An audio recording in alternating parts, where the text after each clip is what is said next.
Doc Willie, nagka-cancer dahil sa bashers. That was the post by Doc Willie himself sa social media niya noong September 19, and sabi niya, yung gut feeling niya, kaya siya nagkaroon ng cancer, kahit wala siyang risk factors ng cancer, is because of the unnecessary bashing ng mga troll farm and the others. Doon natin makikita yung power ng words.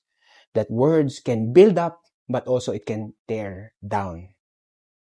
Do you remember may mga times nung bata kayo, sinabihan kayo ng mga negative things? Example, ang slow mo.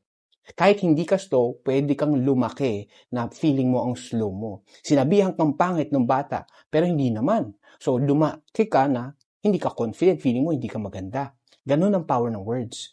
So, here are two things that we can be reminded of if we will say something or we will post something. Number one, what is your motive?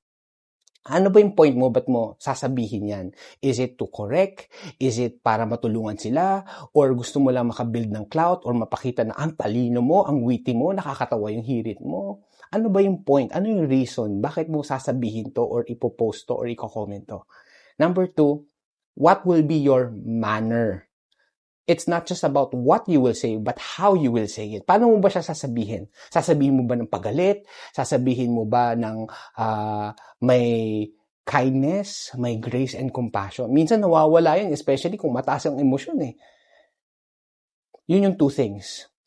Yung manner and yung motive. Yung bonus din, no? Kung hindi mo kaya sabihin in person, wag mo sabihin in social media. Kasi ganun yung nangyayari dahil we are behind the screen, nagiging keyboard warriors tayo, nadidetach tayo sa impact ng bigat, yung sakit ng mga words. Kaya napaka-importante, pag-isipan talaga natin yung mga words natin. Hopefully, it will not tear down, but it can build each other up.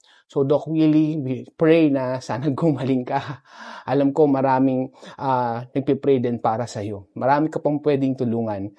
Kasama na dun yung pamilya ko na lagi kang pinapanood, yung mom ko at yung mother-in-law ko.